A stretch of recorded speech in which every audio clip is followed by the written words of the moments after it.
Hindi po ako COO ng mga companies po. They spliced the video that was taken of me and just mentioned the DPWH. For the knowledge of everyone, so St. Gerard, Alpha and Omega, we have been in the construction business for 23 years. So I would presume that in the 23 years, pwede naman siguro kami po kumita. Yung billion, when I said DPWH, because prior to that, we were in local government. So ang hirap makasingil sa local government.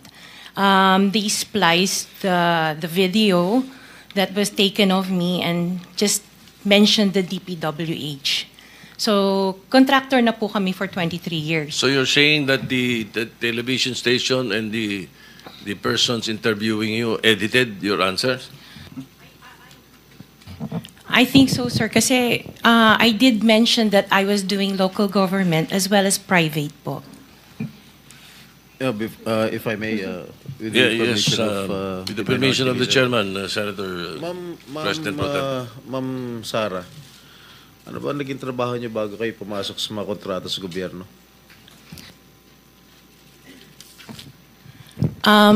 My father was a contractor before.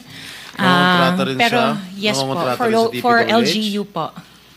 LGU. And then ako, I worked sa ibang bansa. Yun po. Anong work mo sa ibang bansa? I was a dental receptionist and an orthodontic nurse. So you are a doctor? Nurse? No po. Yung asawa mo, ano trabaho? He works sa isang development corporation. And him and his brother were parang private contractors sa subdivision namin.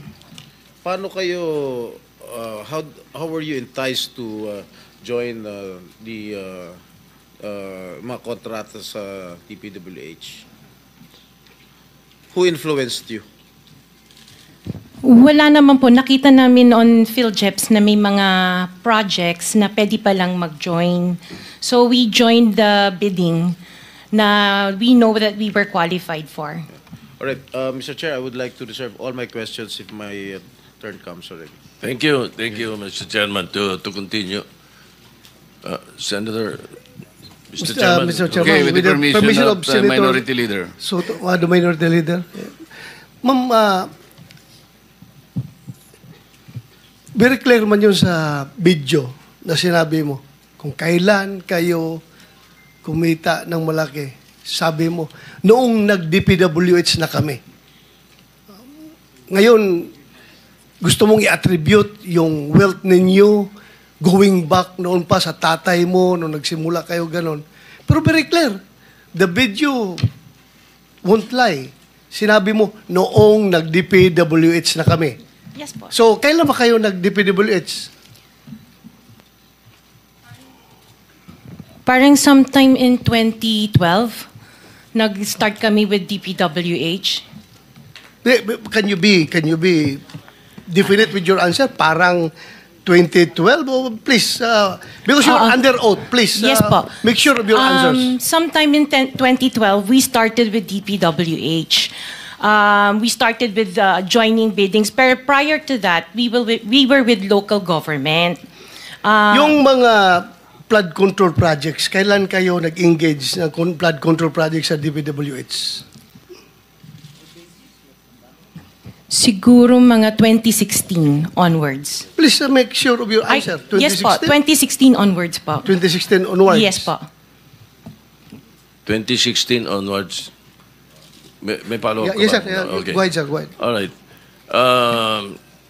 Kasi based on your... Una sa lahat, would like to clear the reason that we're asking you this, and centering on you at the start. Ganon din ang gagawin namin takbo doon sa ibang mga kontratista rito na naibitin natin na nasa top 15 ng presidente. Nasa top 15 ng presidente, may mga flood control projects, merong guni-guni, merong ghost, merong nagawa, may nagawang palpak, okay, may nagawang tama. Ngayon, tapos marinig namin yung kwento sa television na tungkol doon sa sinasabi nyo na napakarami ninyong kinita at ika nga sa DPWH to 2016 kayo nag-umpisa sa DPWH. Pero yung mga pinakitang mga sasakyan ninyo ay 2022, 2025, 2024. So, lately, yung matindi, hindi po ba, na mga income ninyo? Mga anong taon kaya sa tingin ninyo? What year would you say that you were able to engage or able to get projects from the DPWH for flood control projects? What year? Yun nga po, nag-start kami makakuha ng pailan-ilan, pero 2016 po onwards po. Yes. 2016 onwards. In 2017, how much did you pay the BIR on your income tax? Sorry, I don't have the data on me right now kasi I have an accountant that handles that po. Pero I can get it for you. If you Yes, please. May we request that Yes po. we find out how much your income taxes were paid from that time, 2016 to the present. No? Okay po. All right. Now, Mr. Chairman, in 2015, St. Gerard, which you own also, no, Mrs. Discaya, was suspended by the DPWH. In 2020, they were blacklisted by the DPWH. However, St. Gerard's pickup license was renewed and is valid from July 1, 2023 to January 28, 2026. For St. Timothy, which you also own, it was found out by the President that the 2023 Bulacan River project amounting to 96.4 million was deemed completed even in more than 200 meters of revetment were not built. St. Timothy's pickup license was also renewed 2025 to 2027. So, Engineer Takay, what is the basis for the renewal despite the issues in their previous projects? Sir, Mr. Chair. Engineer Takay, can you not answer? You're the chairman. Bakit itong executive director ang pinasasagot niyo na pinasasagot? Yeah, the blacklist that was issued by the DPWH, Your Honor, has certain time limitations. So, once a notice that the project has been completed, then the blacklist is lifted. And PICAB actually limit of responsibility is we can only institute disciplinary action upon a complaint or a verified violation. Ibig sabihin, pag walang nagko-complain, sige lang na sige. Mr. Chair. That is the limit of our responsibility, Your Honor. The IRR, Section 4.2, states that disqualification under letter CA, involvement in any construction, malperformance of grave consequence, PICAB, under this section, hindi sila, are they not disqualified for renewal? The blacklist, Your Honor, is issued by the DPWH. If the blacklist is lifted by the implementing agency, then their licenses can be renewed. However, we also have another mechanism that if there is a verified complaint or complaint from the LGUs or from the implementing agency, then we hear the case and then apply the penalties that are commensurate to the offenses that are being committed. For example, Your Honor, the Doli reports to us a lot of infractions that are committed by contractors, such as unlicensed contractors implementing construction work, unsafe practices resulting in the death of people in the workplace, and we act upon that immediately. In fact, Your Honor, we submitted, upon the request of the BIR, we submitted last July 25 our transmittal regarding the request for the documents of the construction group of Diskaya, because if and when the Bureau finds out that their papers are not actually compatible to the papers that are submitted at the PCAB, then we will suspend or revoke all of their licenses automatically, because there is now a complaint. And we have communicated with the Bureau. In fact, I have met with Commissioner Lumagi once, and we have responded to their letter, and along with our letter, we have submitted reams of documents for the Bureau to review, Your Honor. Mr. Chair, Mr. may Chair, I with the Wait, before permission of the Minority Leader. before we proceed, let me acknowledge first the presence of our Majority Leader. A quick question, Commissioner. Yung imposition ng suspension is Section 99 ng RA 12009. Blacklisting is under Section 100, correct? Pareho namang nalilift ang suspension and blacklisting. There's no problem there because it's in the law. I think the trajectory of the Senator Soto's question, kung paano natin madidisiplina, why don't you, for example, resort to Section 101 of the same Republic Act? Kasi dito sinasabi niya, imposition of blacklisting with perpetual disqualification. I believe kung ang pinag-uusapan ay ghost projects, kasi makikita mo pagka blacklisting and perpetual disqualification, dapat recidivist na siya, ulit-ulit na siya, 3 or more. Kapag ka ghost projects ang pinag-uusapan, I think this is 10 times over. Halimbawa, nakalagay dito sa blacklisting, corrupt, fraudulent, collusive, and coercive practices. Katulad ng ghost, drawing up or using forged documents. Ghost projects. Hindi po pwedeng mag-apply yung Section 101 where there is a perpetual disqualification of this. You have to look into this. Yun siguro ang gusto mong puntuhan, Yes, Senator, di ba? Yes, sir. Mr. Chairman, thank you, And sir. then I think we have to put a limit muna, sir. Kasi medyo gusto nang magtanong Sige. yung iba. Sige, Makakabalik ka naman, boss. I'll try to wind up for a while. Yes. Marami pa po akong tanong eh. My point here is that I want to amend the law creating the PCAB. Kailangan lagyan ng mas matinding power, mas maraming koordinasyon at coordinate sa DPWH, hindi lang sa DTI. So my line of questioning is towards that. Kung ano mga naging performance nyo, ang ginagawa ninyo, paano kayo paano yung dinidisqualify, paano yung license ninyo. I heard you have 45,000 accredited contractors nationwide. Mambigat eh. Tapos, ang sababi ninyo, maliit na kumpanya kayo. Maliit na agency lang kayo. Tatlo yung board member nyo. Yung 2 board member mo, are you aware that they are contractors also?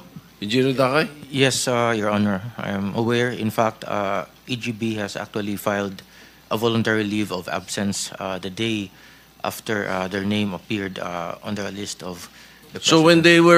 when they were appointed by whoever, President Duterte or President Marcos, because I know for a fact you were appointed by President Duterte originally, di ba? We'll give you more time, Senator Soto, para yung iba gustong magtanong. Sige.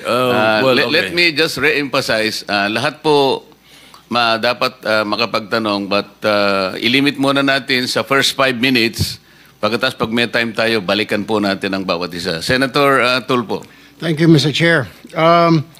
For PICAB, kay Engineer Dakay, alam nyo, Engineer Dakay, kung gugustuhin, may pamamaraan. It says in Section 29, Republic Act number 4566, pwede po kayo mag-imbestiga at gumawa po ng action, suspension, revocation of license kung meron po mga report. Tama po? Yes, Your Honor. All right. So, nasa inyong kamay kung pwede nyong i-revoke.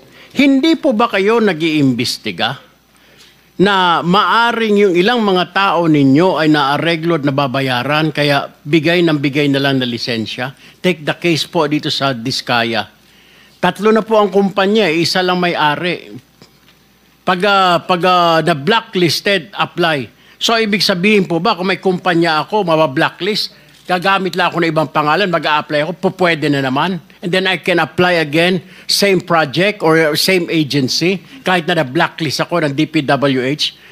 Ganun po ba? You tell me. No, Your Honor. PICAB is also a quasi-judicial body. And we do a lot of investigations, and we also resolve a lot of cases. Investigation siguro sa mga maliliit, pero kapag mga malalaki na kagaya nito, wala ho kami naririnig.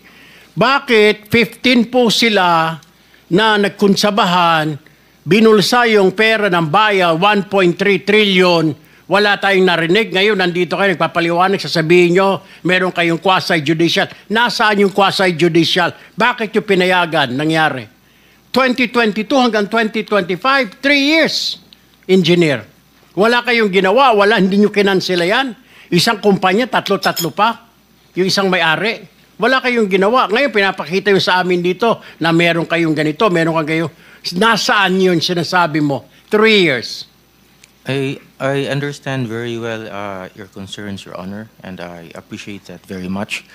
However, PICAB does not play any part in the implementation of the project. I'm not saying part of the implementation. Yung pag-apply lang at engineer ng license. Kasi pag na-blacklist yung... Gano'n naman ho, hindi nyo ba alam na gano'n ang kalakaran ngayon? Or you don't have any idea na pag na-blacklist itong kumpanya na ito, gagamit ng ibang kumpanya o magbubukas ng ibang kumpanya. Alam nyo ho ba yun? Hindi. You know that, right? We hear that every now and then, Your Honor. You hear that, but you don't investigate. Na pag na-blacklist ng DPWH o ng kung anong ehensya, papalit ng pangalan or tatayo ng pangalan para makapasok ulit. Actually, Your Honor, when a company is blacklisted by any government agency, then we actually suspend their licenses. Well, hindi ko maintindihan na engineer, wala naman po na suspend sa 15 na yan eh, di po ba? Wala ho kayo, hindi ko alam kung nagtatanga-tangahan kayo, hindi nyo alam trabaho, o natapalan lahat ng mga mata ninyo ng salapi. Kaya ho ganon. Balikan kita mamaya, Mr. Chair. I'd like to go to direct this question to Ms. Zara Diskaya. So ma'am, nung ma-blacklist po isang kumpanya nyo, ganun po ba ang SOP ninyo? Magtayo na lang ng ibang kumpanya para makasali, kaya dumami ang kumpanya nyo? Or kaya kayo nag-apply ng mga lisensya dito sa PICAB ay para may maparentahan po kayo na mga lisensya po ninyo? Kasi napakadami po, Ms. Diskaya, yung inyong proyekto kung saan-saan na, daig nyo pa yung gobyerno. Imposible naman ho, yung equipment nyo rito, may equipment kayo dito, napakadami yung equipment. Tama po yung sinasabi ni Senator Tito Soto na sa isang lugar, napakadami yung equipment, sa iba't ibang lugar. So, ano ang purpose na napakaraming kumpanya? What is that? Sir po, yung ibang companies po, we've divested from those companies. So I am directly lang with Alpha and Omega. Vested. Interjection, Mr. Chair, with the permission of Senator Erwin. Go ahead. Go ahead. Salamat, Mr. Chair at Senator Erwin. Actually, when my time comes to question, ma'am, Ms. Diskaya, hindi lang po isa, hindi lang po 3 kumpanya tulad ng sinabi ni Senator Erwin. 9 na kumpanya ang ipapakonfirm ko sa inyo na actually, kayo at kayo pa rin po. Kayo pa rin po ang may-ari. Salamat po, Senator Erwin, Mr. Chair. Maraming salamat, Mr. Chair. Can I go to the Commission on Audit now, Mr. Chair, if they're here? Before that, I think you need to also pursue that initial question you had with PICAB. Kasi we heard that PICAB, upon the direction of the President of the Philippines in connection with the identified 15 contractors in anomalous flood control projects, it triggered an investigation from your office. And I believe somebody told me that you communicated directly with the DPWH to be able to pursue investigation insofar as the 15 contractors are concerned. Did you not coordinate with the DPWH? And if you did, what was the coordination and what was the response made by the DPWH, if any? Thank you, Your Honor. Actually, on August 18, our Executive Director, Attorney Matienzo, formally wrote to DPWH Secretary Bonoan requesting information on all infrastructure projects awarded to the 15 contractors that have been identified as having the most flood control projects nationwide. So we sought in our letter a list of all the projects awarded to these contractors, the status of project implementation, the findings from their... You were referring to the 15 contractor subject matter of this inquiry? Yes, Your Honor. What was the reply by the DPWH, if any? To this day, Your Honor, we haven't received any reply. However, we issued summons to the contractors, and we have been doing our own hearings, and we ask them or require them to file a verified answer within 10 days from the receipt. Wait, you wrote to DPWH on August 18, Yes, and you Your did Honor. not receive any reply. You're No. seated beside the secretary of the DPWH. Did you ever ask him why no reply was ever given to your letter? Well, Your Honor, in the interest of public service and expediency, we just went ahead with our investigation and summoned the 15 contractors. Not only the 15 contractors, but the other contractors that were mentioned by the President in subsequent... But the information you were asking from the DPWS, I believe, are essential information. How can you conduct your investigation without waiting for the information that you sought in the first place? At least, Your Honor, we did the preliminary hearings. There is a jump start to all of the hearings for the... Okay, Senator Tulfo, proceed, please. Mr. Chair, pinapaikot-ikot lang ho tayo nitong pick-up. Alam nyo, engineer, sinasabi ko ho kanina, yung sinasabi nyo, pinapatagal nyo, pinapaligoy-ligoy ninyo itong proseso na ito, pagtatanong, jumpstart yung mga sinasabi ninyo, DPWH umiiling, sinasabi na parang hindi pa nila natatanggap, and then suddenly you're telling us na gumawa na kayo ng aksyon? Is this correct? What I heard, you started communicating with the 15 contractors? Actually, the day after the President mentioned the 15 contractors, we actually summoned the 15 contractors for investigation. Okay. So, ongoing investigation. Yes, Your Honor. Anong siglo natin malalaman ang resulta ng investigation nyo? Kasi pag ang gobyerno ang nag-imbestiga, taon na binibilang. Baka retired na kami lahat dito, nandiyan pa kayo nag-imbestiga. When do we expect the result of that investigation? Okay, Your Honor, for starters, we have preventively suspended their ARCC for flood control. So that means that they cannot bid for any subsequent flood control projects. Hindi naman nila kailangan po magbidding dahil na kumita na ito mga ito eh. Yun lang ho, yung they cannot subsequent flood control projects, di na sila pwede magbidding. Dapat to, suspindihin nyo na ho lahat yan eh. Mismo ang Pangulo nagsabi, deficient yung kanilang mga proyekto, substandard, ghost project, ganun lang. Next flood control project pa sila suspendido. Ngayon hindi sila tanggalan ng lisensya. Kailan ho natin maririnig, engineer, na suspendido ang mga lisensya nila o kumpiskado ng mga lisensya nila? When will we hear that? Your Honor, we are seriously investigating and conducting the hearings at PICAB, Your Honor. And Do you have a time frame for that, Mr. Chair? Yes, Mr. Chair, because we have to also realize and recognize that the contractors are also represented by counsel. Kasi ang totoo niyan, hindi importante sa amin yung suspension or blacklisting. Ultimately, revocation ang pinag-uusapan dito eh. Kasi seryoso po ito eh.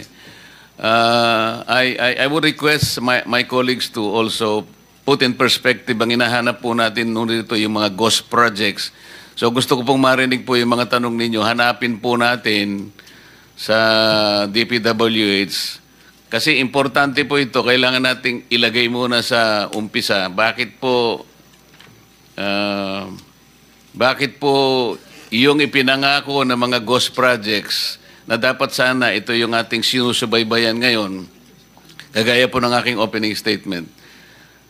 Ang iniintay po namin na hindi bababa sa 50 ghost projects. Sa listahan po namin, meron na po kami. Kaya lang, kagaya na sinabi namin, 2 lang po ang formally na inadmit ng DPWH na ghost projects. Kaya po nakaka-disappoint. Maybe... Yes, Mr. Chair. I will just reserve some of my questions later to give way to the other senators here. But I have only one last question, Mr. Chair, for Mrs. Diskaya. Ma'am, sinabi ho ninyo, nag-divest na po kayo. Ano yung sabihin ng divest? What do you mean by that? We are no longer part of those companies. Okay. Kung hindi na po kayo part of those companies, how come you're still the chief operating officer, pati ang asawa mo sa ilang construction companies na ito? Hindi po ako COO ng mga companies po.